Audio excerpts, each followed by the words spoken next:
जम्मू कश्मीर में डीडीसी के चुनाव चरम सीमा पर हैं। कई बड़ी पार्टियों के कई बड़े नेता चुनाव लड़ रहे हैं। हमारे साथ आज कांग्रेस के युवा और एक सीनियर नेता हैं जिनकी पहचान हर जगह है, चौधरी शाहनवाज जी। ये भी इलेक्शन लड़ रहे हैं लेकिन आज़ाद उम्मीदवार के तौर पर। हम इनसे जानते हैं कि ऐसा क्या हुआ कि ये आज़ाद उम्मीदवार पर इलेक्शन लड़। देखिए, मैं कांग्रेस पार्टी के साथ कई सालों से जुड़ा हूँ और स्टूडेंट लाइफ से जुड़ा हूँ।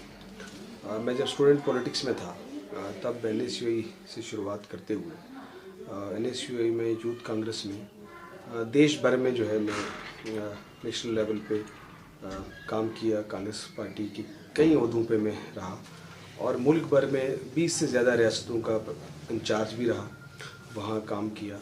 और उसके बाद अपनी रियासत जम्मू कश्मीर का भी यूथ कांग्रेस का चुनाव लड़ा, इलेक्शन लड़ा। पूरे यूथ कांग्रेस के जम्मू कश्मीर का भी सदर मैं इलेक्ट हुआ और उसके बाद मैं प्रदेश कांग्रेस कमेटी का भी जनरल सेक्रेटरी भी हूँ। तो कांग्रेस पार्टी की बहुत खिदमत की है मैंने कई सालों तक। कांग्रेस पार्टी के ऑर्गेनाइजेशन में रह के पार्टी की खिदमत की है और अब मेरा हक था 2014 में जब असेंबली चुनाव हुआ तब पार्टी ने पहले मेरे हक में फैसला किया। उसके बाद फिर मुझसे वो मैंडेट लेके किसी और को दे दिया गया जबकि हक मेरा बनता था।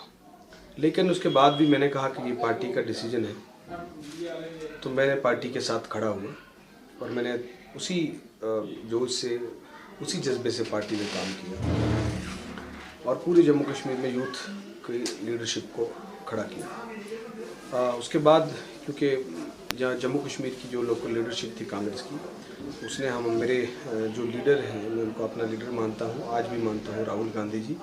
उनके साथ यहाँ की लीडरशिप ने कमिटमेंट किया कि इनको हम 2014 के बाद सबसे पहले MLC बनाएंगे, लेकिन वो भी नहीं किया इन्होंने। MLC भी किसी और को बनाया।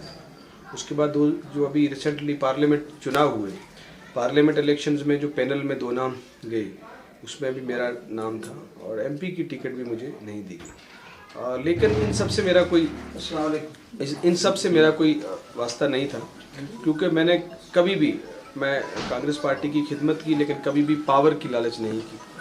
अगर मुझे पावर की लालच होती, कुर्सी की होती, तो जब 2014 में मुझे नहीं मैंडेट मिला था तब बहुत सारी पार्टीज का ऑफर भी आया, तो तब मैं किसी भी पार्टी की मैंडेट पे लड़ सकता था। लेकिन मैं इस संगठन के साथ, इस ऑर्गेनाइजेशन के साथ, इस तंजीम के साथ दिल से मैं जुड़ा रहा और जुड़ा था। लेकिन आज हर एक आदमी का एक ड्रीम होता है, ख्वाब होता है। जब मैं नेशनल पॉलिटिक्स में रहा, देश भर में मैंने कांग्रेस पार्टी की खिदमत की, तो मेरा हमेशा से ये मकसद था कि मेरा अपना जो घर है, जो सुरनकोट है, या मेरा जो ज़िला है, मैं वहाँ लोगों की खिदमत करूँ, वहाँ मैं कुछ कंट्रीब्यूट कर पाऊँ। अगर मैं नेशनल लेवल की पॉलिटिक्स करते हुए अपने एरिया के लिए कुछ कंट्रीब्यूट नहीं कर पाया तो उसका कोई फ़ायदा नहीं। और फिर मुझे ये ख्याल है कि यहाँ पे हमारे ज़िला पुंछ में, चाहे किसी भी सुरनकोट को ले लो या बाकी इलाकों को ले लो, बल्कि पूरे खित्ता पीर पंजाल रजौरी को ले लो, जो हमेशा इग्नोर रहा, यहाँ डेवलपमेंट के लिहाज से हमारा इलाका बहुत पीछे है। यहाँ एजुकेशन का बहुत बुरा हाल है। हमारे बच्चे जिनमें इतना पोटेंशियल है, जो अगर उनको ठीक प्लेटफॉर्म मिले, उनको क्वालिटी एजुकेशन मिले, तो बहुत अच्छे IAS ऑफिसर बन सकते हैं और देश भर में कम्पीट कर सकते हैं। अलग अलग शोबों में, अलग अलग फील्ड्स में इतना सलाहियत रखते हैं, इतना टैलेंट रखते हैं कि चाहे एकेडमिक्स हो, चाहे कल्चरल हो, चाहे स्पोर्ट्स हो, तो बहुत एक्सेल कर सकते हैं। और ख़ास तौर पर स्पोर्ट्स की बात करूं, जो फिटनेस हमारे यहाँ के नौजवानों में है, वो देश भर में जो है अलग अलग स्पोर्ट्स की गेम्स में नेशनल और इंटरनेशनल लेवल पे जो है प्लेयर्स बन सकते हैं, मगर यहाँ अपॉर्चुनिटी नहीं है।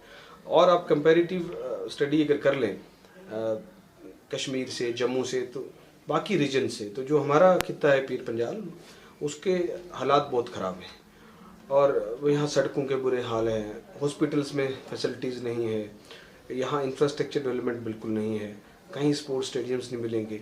कहाँ से शुरू करें और कहाँ ख़त्म करें, बहुत हालात है। तो मेरा ये ड्रीम था कि मुझे यहाँ मौका मिले, मैं अपने लोगों को सर्व करूँ, अपने इलाके के लिए काम करूँ। तो ये डिस्ट्रिक्ट डेवलपमेंट काउंसिल का इलेक्शन बीच में अचानक से आ गया। आपको मालूम है कि पहली बार जम्मू कश्मीर में डिस्ट्रिक्ट डेवलपमेंट काउंसिल के चुनाव हुए, तो मुझे यहाँ के लोगों ने, यहाँ के गरीब आवाम ने, यहाँ के नौजवानों ने बहुत अब मुझसे जो है वो ज़बरदस्त तरीके से मुझसे अपील की कि आप यहाँ पे आएँ और यहाँ लोगों को सर्व करें, आप इलेक्शन लड़ें। क्योंकि पहले नॉन पार्टी बेस पे था, तो मैंने कहा ठीक है, ज़रूर आपकी जो अगर लोगों का ये की मांग है तो मैं ज़रूर जो है ये इलेक्शन लड़ूंगा। लेकिन जब पार्टी बेस पे हो गया तो मैंने पार्टी हाईकमांड से बात की और सेंट्रल लीडरशिप ने जो जम्मू कश्मीर के इंचार्ज हैं मैडम रजनी पाटिल जी, या जो हमारे सेक्रेटरी इंचार्ज हैं सुधीर शर्मा जी, शकील अहमद खान साहब, सबसे बात हुई और जितनी लीडरशिप है हमारी सेंट्रल की, इवन जो हमारे जम्मू कश्मीर के कांग्रेस के प्रेसिडेंट हैं मीर साहब, उन्होंने भी वन वॉइस में सब ने कहा कि आपका ये राइट बनता है, आप इलेक्शन लड़े और आपका मैंडेट है। मेरा बिल्कुल उन्होंने क्लियर किया कि आप नहीं करें। मैंने जब यहाँ काम शुरू कर दिया और मैं कई दिनों से जो है अपना कैंपेन भी शुरू किया था, मगर लास्ट मोमेंट पे जो लोकल लीडरशिप है, जो कांग्रेस की स्टेट की लोकल लीडरशिप है, उन्होंने धोखा दिया, मुझे भी अंधेरे में रखा और कांग्रेस हाईकमांड को भी अंधेरे में रखा और साजिश के तहत जो है मेरा मैंडेट जो है उठा के दे दिया गया। हालांकि मुझे किसी से एतराज़ नहीं है, लेकिन अगर एक आदमी एमपी का इलेक्शन भी लड़े, एमएलए का इलेक्शन भी लड़े, डीडीसी का इलेक्शन भी लड़े और दूसरे ब्लॉक से आके इस ब्लॉक में लड़े, तो मेरे ख्याल में ज़्यादती है, वो इंसाफ नहीं है। और कांग्रेस की हाईकमांड में जब आखिरी वक्त भी मेरी बात हुई तो उनकी नॉलेज में नहीं था, उनको कॉन्फिडेंस में लिए बगैर ये फैसला लिया गया और ये मेरे साथ धोखा तो था ही, मगर कांग्रेस के साथ और कांग्रेस की लीडरशिप के साथ ये धोखा हुआ। और मेरे पास उस वक्त ये बहुत मुश्किल फैसला था, मगर एक तरफ लोग थे और एक तरफ वो पार्टी थी जिसके साथ मैं सारी ज़िंदगी जो है बड़े जज्बाती तरीके से और दिल से जुड़ा रहा। मगर मैं अपने लोगों को नहीं छोड़ सकता था, क्योंकि इन लोगों में एक उम्मीद की किरण है कि एक नौजवान आएगा और हमारी खिदमत करेगा, हमारे लिए काम करेगा। इसलिए मैंने इंडिपेंडेंट फॉर्म भरा है और मैंने पार्टी नहीं छोड़ी है। मेरा लीडर आज भी राहुल गांधी है, आज भी मेरी कांग्रेस से उतनी वाबस्तगी है, उतना ही मुझे दर्द है, मैंने खून पसीना दिया इस पार्टी को। लेकिन हम इलेक्शन, मुझे उम्मीद है इंशाल्लाह हम ये इलेक्शन जीतेंगे, क्योंकि लोगों का जो प्यार है, मोहब्बत है, मुझे उम्मीद है कि लोग मुझे एक बड़ी मेजॉरिटी के साथ, लीड के साथ लोग मुझे जिताएंगे इंशाल्लाह।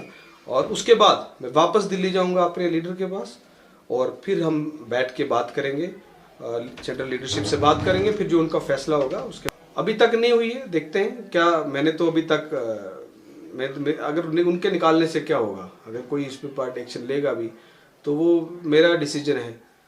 मैं दोबारा जाऊंगा लीडरशिप के साथ, मैं बात करूंगा और जो इंसाफ होगा वो होगा। बिल्कुल मेरे लीडर आज भी राहुल गांधी हैं और मैं बिल्कुल इस बात से, मैं अगर कल को मुझे पार्टी का कोई इस तरह का एक्शन होता भी है, तब भी मैं मेरी ज़िंदगी में हमेशा कहूँगा कि राहुल गांधी मेरा लीडर है। राहुल गांधी मुझे सियासत में लाने वाले जो है वो उनका विजन था कि मेरे जैसे नॉन पॉलिटिकल बैकग्राउंड से, गैर सियासी बैकग्राउंड से मेरे जैसे कई सौ नौजवानों को हिंदुस्तान में सियासत में लाया, जिनके अंदर समाज को और लोगों की खिदमत करने का जज्बा था। तो वो कंट्रीब्यूशन है और वो रहेगा। मेरे पार्टी से अलग होने से या कल को मैं कहीं और होता हूँ उसके आने से वो सच खत्म नहीं होता है, वो हमेशा रहेगा। क्योंकि मैं वो इंसान नहीं बनूंगा कि आज एक पार्टी से आप किसी दूसरी जगह जाओ तो आप उसकी बुराई करना शुरू कर दो। जो कंट्रीब्यूशन उनका है और वो मैं हमेशा जिंदगी भर मानूंगा। अब अलायंस को कैसे देखते हैं, जो नया अलायंस बना है जम्मू कश्मीर में, कैसे देखते हैं उसको आप?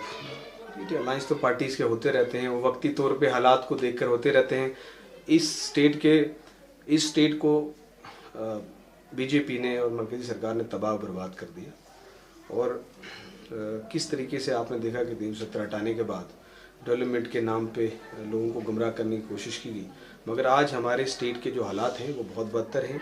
इतनी पिछले 2 साल में जितना अनएम्प्लॉयमेंट यहाँ बढ़ गया है, कोई डेवलपमेंट का प्रोजेक्ट यहाँ पे नहीं आया। जिस तरीके से पार्लियामेंट में अमित शाह जी ने, होम मिनिस्टर ने बड़े बड़े झूठ बोले थे, ये झूठ बोला था कि हम जम्मू कश्मीर रियासत में जो है वो डेवलपमेंट नहीं है, और इसके 370 हटाने के बाद बहुत बड़े आएंगे। मैं आपको बता दूं ऑन रिकॉर्ड कि उसके बाद कोई प्रोजेक्ट बड़ा जो है जम्मू कश्मीर में नहीं आया, कोई इन्वेस्टमेंट्स नहीं हुई हैं। उससे पहले भी जो है वो इन्वेस्टमेंट पहले भी हो सकती थी और हुई थी, मगर उसके बाद कोई ऐसा काम नहीं हुआ है। बल्कि मैं आपको बता दूं कि गुजरात मॉडल जिसके कहते हैं, उससे बेहतर जीडीपी जो है उसकी ग्रोथ हमारे रियासत की है। हमारे लोगों के जो इकोनॉमिक कंडीशन है वो हिंदुस्तान की कई रियासतों से बेहतर थी। बहुत झूठ बोले गए उस वक्त, तो 370 हटाया गया तीसरा सत्र हटाने के बाद जो है अभी खास तौर पे पूरी रियासत को और ख़ास तौर पे जम्मू रीजन के और जम्मू के लोगों को बहुत बड़ा नुकसान हुआ है। जिस तरीके से अभी इन्होंने लैंड लॉज लाए हैं, कोई भी बाहर से जगह ले सकता है, जिस तरीके से बाहर के लोग आके यहाँ एम्प्लॉयमेंट करेंगे, तो हमारा जो आइडेंटिटी थ्रेट है, कल्चर का आइडेंटिटी थ्रेट, और ख़ास तौर पे जम्मू का, वो जम्मू का पूरी रीजन का, पूरी रियासत का, अलग अलग खितों में खास तौर पे जम्मू का जो है वो कल्चर और वहाँ की जो पहचान है उसकी आइडेंटिटी थ्रेट में आ चुकी है और लोग जवाब देंगे इसका। ये थे हमारे साथ चौधरी शाहनवाज जी। आपने इनके ख्यालात सुने और इनकी ये सोच है कि अगर ये इलेक्शन यहाँ से जीत जाते हैं तो इस इलाके की डेवलपमेंट करेंगे, चाहे वो टूरिज़्म हो या नौजवानों को रोज़गार देना। अब इलेक्शन तो लड़ना इनका तय है। सुरनकोट से रमेश पाली।